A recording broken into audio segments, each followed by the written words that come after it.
Good morning guys, and welcome back to Damo Drives, bringing real reviews to real people and answering some of those questions other channels might not talk about.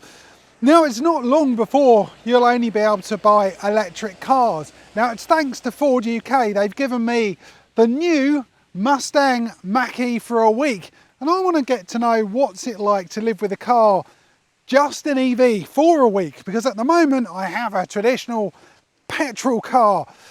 And I want to treat this as if, well, if it was my only car. There's going to be a few videos about this, so there'd be like a living with, but this is more of a in-depth look at the car, the outside, a bit of practicality, and everything you need to know about this car. So the elephant in the room here, well, not really an elephant, is it?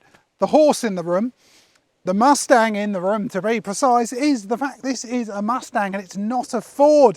Now, there will be wailing and gnashing of teeth from die-hard people who say the Mustang should be a coupe, it should be a V8, it should be screaming and doing burnouts. But this is the future. It's an SUV. They are so popular. Now, the Mustang, it's an all-new platform. Nothing has been carried over. I'm sure there's probably some switchgear in there somewhere, but generally the underpinnings are brand new. And I suspect a lot of the lessons learnt from this and the electronics, etc., will be seen in probably a coupe version and then carried forward into the rest of the Ford range. But that's just a guess. But if we look at the styling of this, I actually think it looks really good. Ignore the fact it's a Mustang, maybe. But regardless, I think this is a cool car. So let's have a look around the outside. So if we start off, let's start off with the front really. We've got, well, some of those Mustang proportions. We've got the long bonnet, got those aggressive lights at the front. Obviously, we've got the Mustang on the front. Now, we'll start off with some of the more details down here. So this section here, it looks like it's blanked off, but actually are aero slats. So when the car does require more cooling, they can actually open up. Everyone thinks EVs don't make any heat, but they certainly do.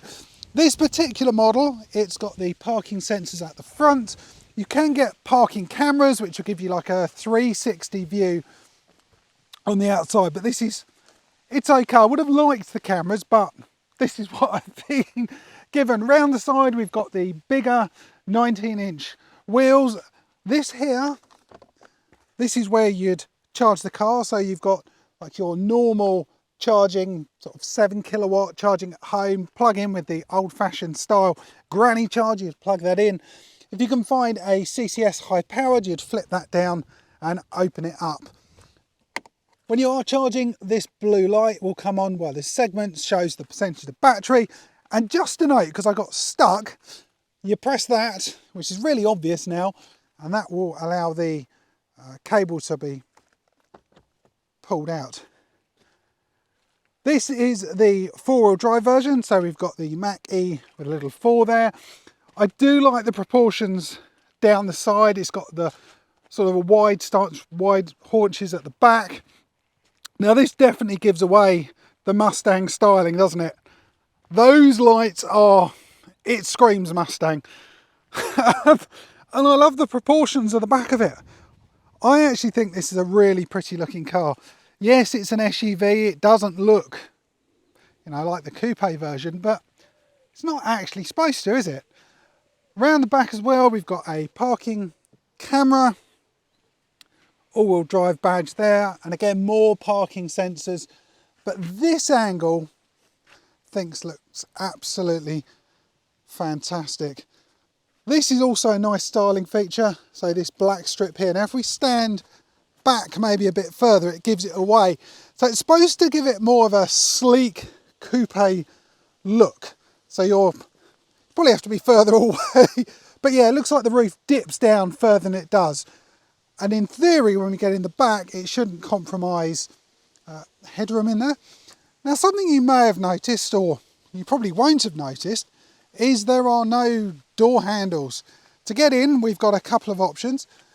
Normally you've got your key in your pocket, which I have, and you'd press this little button you'd pull these winglet things and it opens up. Pretty cool. Round the back, the same thing, little button, but you have to reach in to actually pull it out. Now, I have read and haven't tried this, so my fingers may get trapped. I'm hoping they wouldn't. No, look. So if you open it and try and push it, it won't actually close. It has to be pulled further open, and then you can close it. Very cool. Nice little safety feature. Now, the other thing which I'm hoping it sort of shows up is we've got numbers down the side, and that's like a PIN code. So if you don't have the key, or you want to allow someone else to get in, you can physically just type that in, and if you've got the key, press the button, and that's it. So on here as well, we've got blind spot monitoring. This car's got a huge number of safety features on it.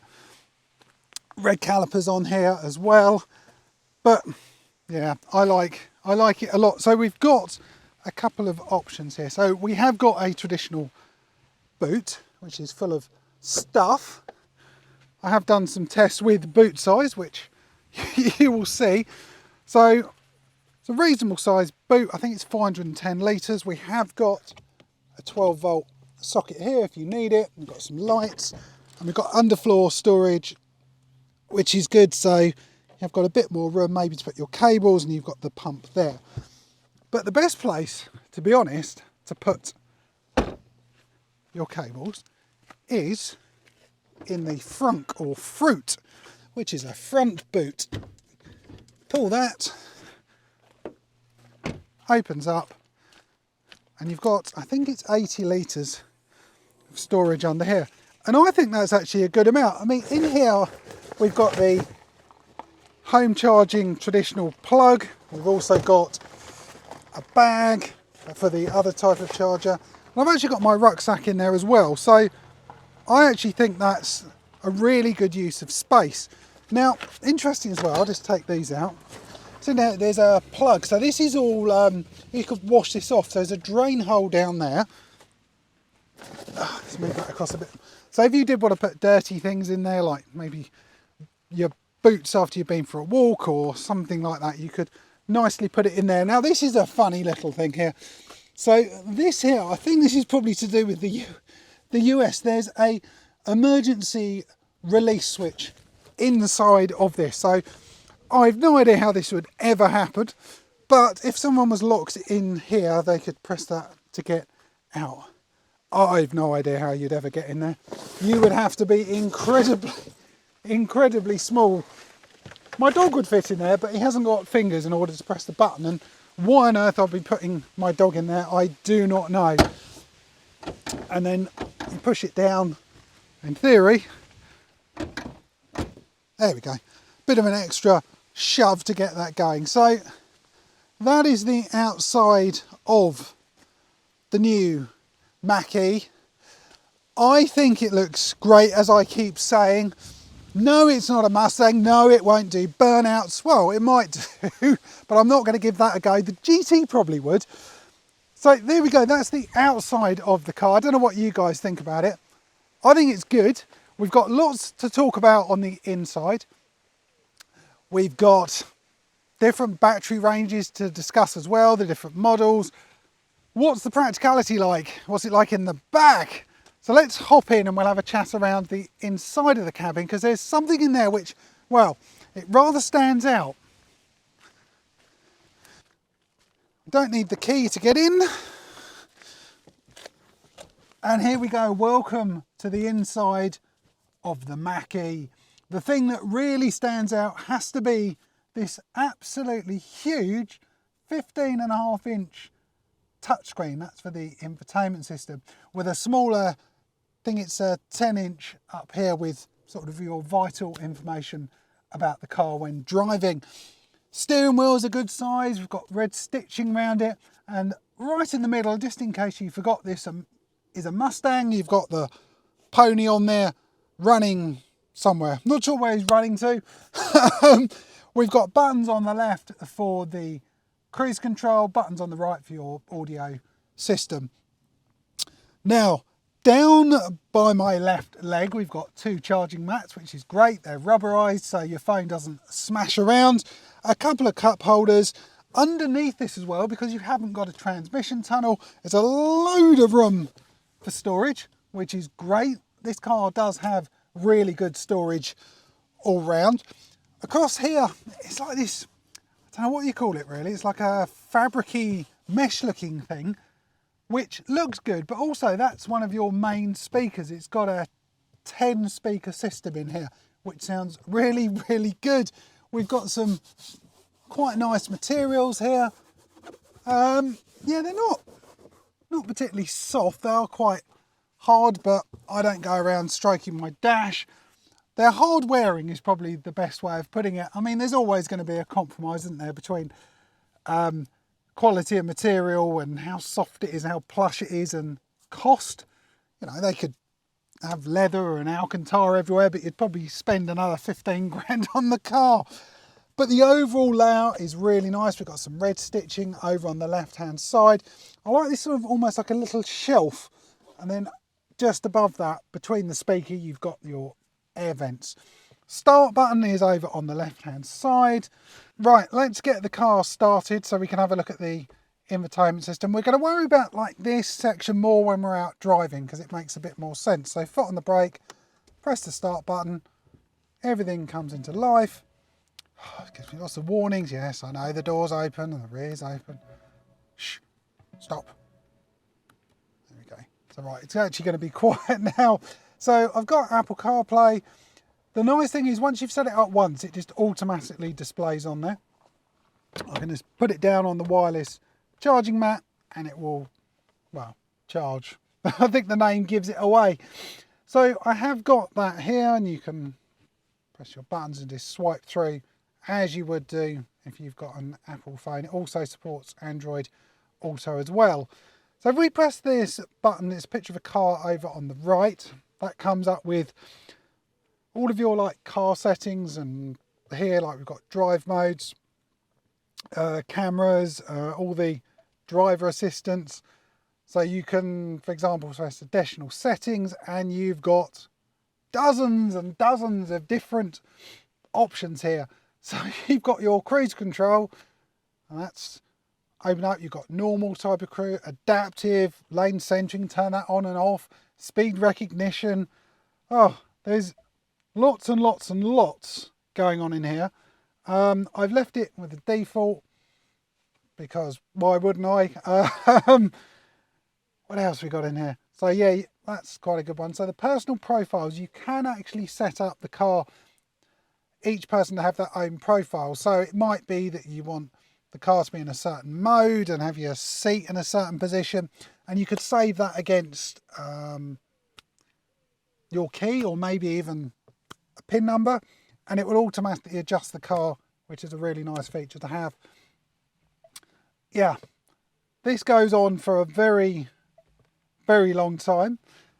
The charging option here, which is quite good, so you can see percentage of battery, which admittedly is the same as that, but you've got like departure and comfort. So it might be that you want to say leave it plugged in at home and go, right, at 6 o'clock in the morning I want you to warm the car up because I'm going to be leaving at 6:30, and in that way it will precondition your car, so it will get the car up to a nice temperature using the mains that you're plugged into, and then when you get going the car's nice and warm or cool wherever you happen to live, and you're not wasting the actual lithium ion batteries, which is a really good thing to have. So you've got lots of settings in there. If we press these 6 dots at the top, that takes you through to like your top level menus. So we've got radio, phone, nav, tyre pressures, trip computer, which I've been using, Bluetooth audio, Android Auto, Apple CarPlay. There's a digital owner's manual, and one of the most unusual things, there's a sketch option. I have no idea what this is for. Please tell me. Yes, you can draw things. I could write the word Ford with a happy face. I don't know what that's for. It's a thing. I have seen other models which have got like games on there. So if you're sitting there and, you know, waiting for it to charge, you can, oh, okay, I'm going to play a game. I'd use my phone for that, but you have got that option. Different driver modes as well. You've got Whisper, Active and Untamed. We'll have a look at those once we're out driving. It just makes a bit more sense. But overall, the cabin is a nice place to be. It's well laid out, it's comfortable. There's a reasonable amount of headroom, great visibility out the front. I do like the look of the long bonnet, just gives it a bit more of an aggressive, that Mustang look. Mustang livery on the side as well. So there we go, that is the inside of the Mustang Mach-E. We've had a look at the outside as well. We've had a look at the boot, the fruit, the frunk, whatever you want to call it. I'm going to get some people in the back a bit later on and see what it's like there, because we need the car fully loaded up rather than me sitting in the back, and see how we get on. But that's that really. Let's go for a drive and see what it's like out on the road.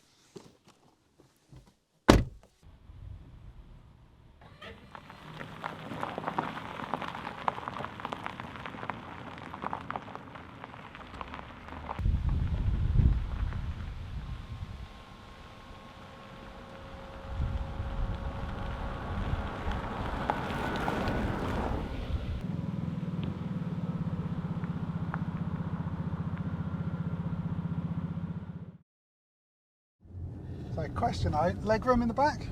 Yeah, semi-reasonable. Because how tall are you? 6 something? 6'1", just about. And you're 6? I'm 6 foot, yeah. Yeah. So yeah, the legroom is quite adequate. reasonable. Yeah.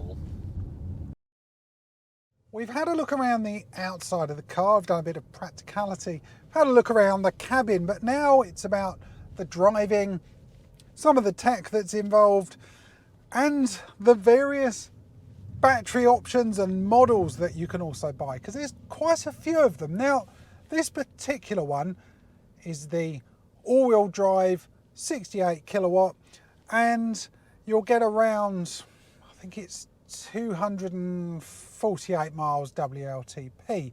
You can go for the larger battery, and that will give you, I think it's around 380 miles of range, but it's going to cost you another £5,000 or £6,000.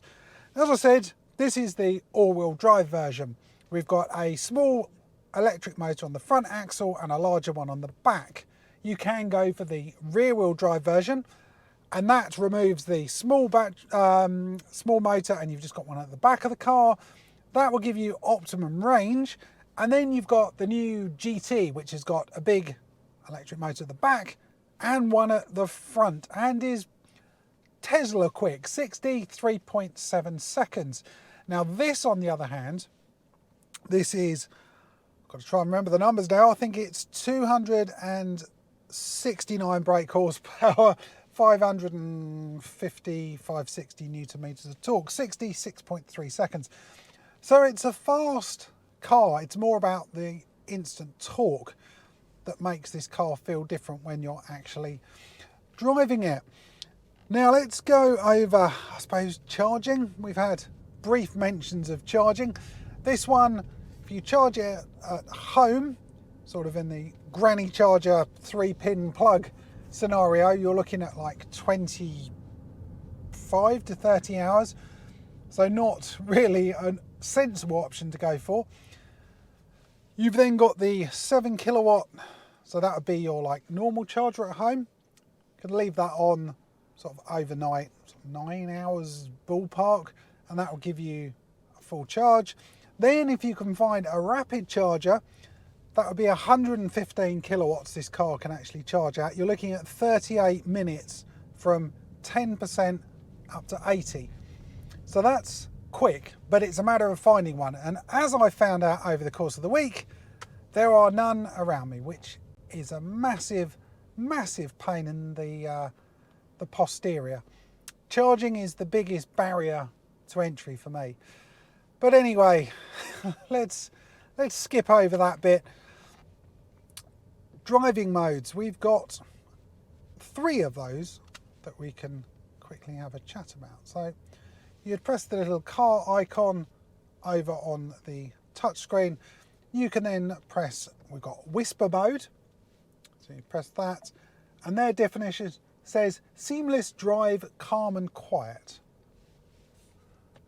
So whatever that means, basically, that's the most relaxed version you can go into and will eke out as much battery as possible. The option I've been driving around in most of the time is active. So that will give you, that's like a middle range, so that's good performance but not the most extreme, so throttle response isn't quite as much as untamed mode. Just changes a few things. Now untamed mode, as we've just mentioned, I'm not sure it's a great name, I suppose with a Mustang being a wild horse and it's untamed possibly, don't know where that came from, but untamed is the sportiest, most aggressive setting you can go into. So you can press untamed mode, and what's their definition? Exhilarating drive, machine and road aligned as one. Now that's marketing material if I've ever heard it, but basically untamed uses your battery and it goes quicker and is more exciting. So that's the option we've got on here, and we'll try them out in a minute once we get out onto some more interesting roads. Now while we stick with the theme of driving modes, there's a couple of options that I want to talk about. Well, there's three on this screen anyway. Regenerative braking is a very common term that I think 99% of EVs actually use. So what that means is when you brake, or you ease off the accelerator I should say, it recharges your battery a bit and also slows you down. So the motor that was propelling you that way slows you down, which is great. And it's quite a fun thing to do. I use it a lot when around town. So when I want to slow down, I'm looking ahead of me and you just ease off the accelerator and it will gradually bring you to a halt. So now I'm easing off, so I'm not braking. We want to come to a stop here and I've just pulled up ever so slightly short of the car in front. Now that has given me a bit more energy back in to the battery, which is fantastic. It will give me another few meters of range, and you're not wearing out your brake pads or anything else like that. Now something to be aware of when you do ease off and the regen kicks in is your brake lights do come on, but it is braking, so I suppose that makes sense. If you don't like that sort of mode and you want to be in like a normal type of driving scenario like you would do with a petrol, you can turn it off and the car will basically roll in the same way, so lift and coast type scenario. And that's easy to do. You've just got a one pedal driving option there. That's now off, and when I ease off the accelerator it's just going to let the car roll, and that's it. So if you don't like it you can just do that. And I think when you're doing more spirited driving I'd probably want one pedal driving turned off, because it's a bit of a different type of feel. We've also got ambient lighting, so you can change that depending on the mood of the car. So with untamed it changes it to like a copper colour and everything feels a bit more sporty. And then we've got propulsion sounds as well, so that means you get like a, I don't know what you call it really, it's almost like a really subtle V8 grumbly noise. It's not trying to pretend to be a V8, which is good, because I don't think cars should try and pretend something they're not. It's a bit of a gimmick otherwise. And we'll try that in a second, because we're in a 30 at the moment, so we can't do that. And then we'll see what that's like. But while we're pottering along, it's getting a bit cold in here, and we go over to this very large 15.5-inch touchscreen. Everything is done on here pretty much. Certain things you can do over on the steering wheel, like your cruise control, which is on the left, and over on the right you've got temperature controls. Volume controls. I'm thinking of temperature because I'm cold. So if we do want to change the temperature of the car, you have to use the bottom portion of this touchscreen. So it's a bit fiddly, not too badly, but you can, no, I'm not going to change the temperature because it's a bit much. Oh no, it's closed up there. The exciting roads are closed. Oh, blast, I don't know what's going on up there, but we're not going that way, even though I wanted to. Anyway, back to sensible, boring roads. Yeah, we're talking about temperature, weren't we? I was losing my train of thought there for a minute. So you've got these options down here. You have to look down, which is not the safest, is it really? I do prefer physical buttons because your hands just, you always get like muscle memory. You go, oh, the temperature's here, and you can turn it, but you don't get that option with touch screens. It's not just Ford that do that. It's, well, most manufacturers that have got touch screens. So I'm gonna have to be really careful in a minute. No, it's not safe to look down. It's so busy around here that if you take your eyes off the road for a second, you could potentially hit someone. So I'm just going to let myself get a bit cold. I'd rather do that than causing an accident. Ah, here we go. It's sort of where I wanted to get to, some more interesting roads. Because yes, you'll be pottering around town, but sometimes you want to give it a blast and have a bit of fun. The amount of torque this car has got is pretty impressive. It makes overtaking so simple, and accelerating at any speed within the speed limit, you just take off like a rat up a drain pipe. I mean, we're in normal mode, we're doing 30, foot down, 50. That's ridiculous. It's good.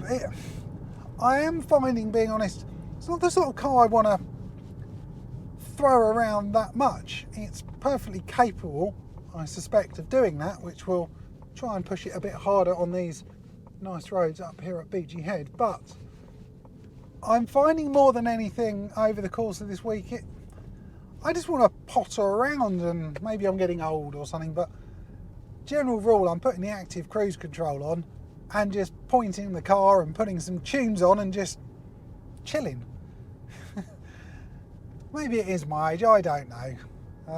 But I'm enjoying it. It's relaxing, it's quiet, it's comfortable, it's practical. It looks pretty good. You know, the car show I went to there was a lot of things. There was Lamborghinis, Ferraris, lots of stuff. And this was probably getting more attention than anything else there, which was really surprising. Lots of people coming up to me, look at the Mustang badge and go, what's that? Well, it's a Mustang. And it was parked next to one of the more traditional coupe 5-litre V8 Mustangs. Some people were confused what's going on there. Other people were really surprised it was electric, because it doesn't particularly look that different. It looks like a relatively normal SUV. Right, let's get going then. Now, proper roads, proper twisty roads. Nice switch back in a minute, and to me this is where the flaws in the car will show up. We've got nearly a 2-ton, I think it may actually be a 2-ton vehicle here. Going over these sort of roads, it's relatively smooth. It's a little bit unsettled, not too much. I am coming from driving a highly modified Mini R53 with the world's stiffest suspension, so pretty much anything's going to feel quite soft in comparison. So up here in a minute, we've got a bit of road that will unsettle pretty much any car you drive along. Wow, that's a big wing. Oh my goodness me, that I don't even know what to think about that. Yeah, that's put me off.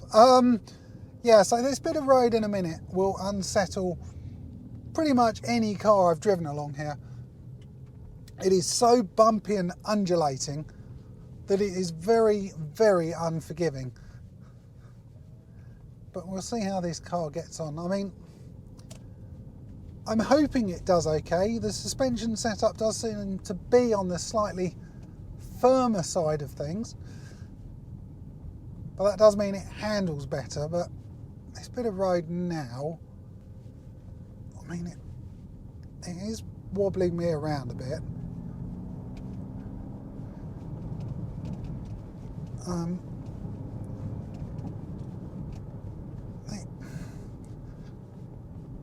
it's not unsettling, which is good, but it is definitely bumpy. It's a bit of an extreme, this bit of road anyway. Maybe I was expecting it with that trick suspension it's got maybe to soften out some of those bumps a bit more. It's not unpleasant, but maybe something I would have liked it to be a little bit better at. I mean, this is a Mustang at the end of the day that's supposed to have, it's about the performance, the driving experience.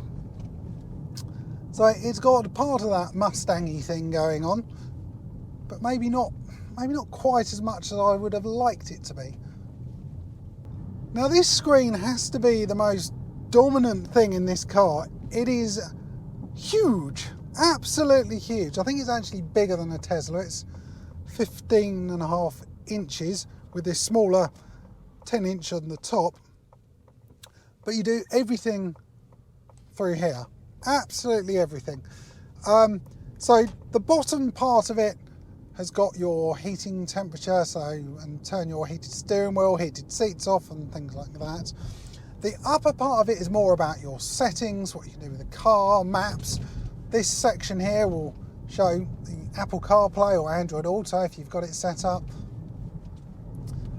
And again, it's not the easiest if you are driving, but that's the same with all touchscreens. But I will give it a caveat that once you've got your car set up, certainly with, say, temperature, you say, right, I want the car to be at 22 degrees, you leave it on auto and never touch it again. Your sat nav, you'd set that up, you probably wouldn't change that. I mean, you've got a volume control, which is a physical thing here, which I wish that wasn't there. It just, I don't know, it just doesn't feel very, no, sorry, don't like that at all. It ruins the whole aesthetics of this. And you can change it over on the steering wheel with the volume there, so I'd rather that, but hey ho. But that's probably why there's a physical button or physical dial for it, because it's the only thing you would change on the fly is the volume.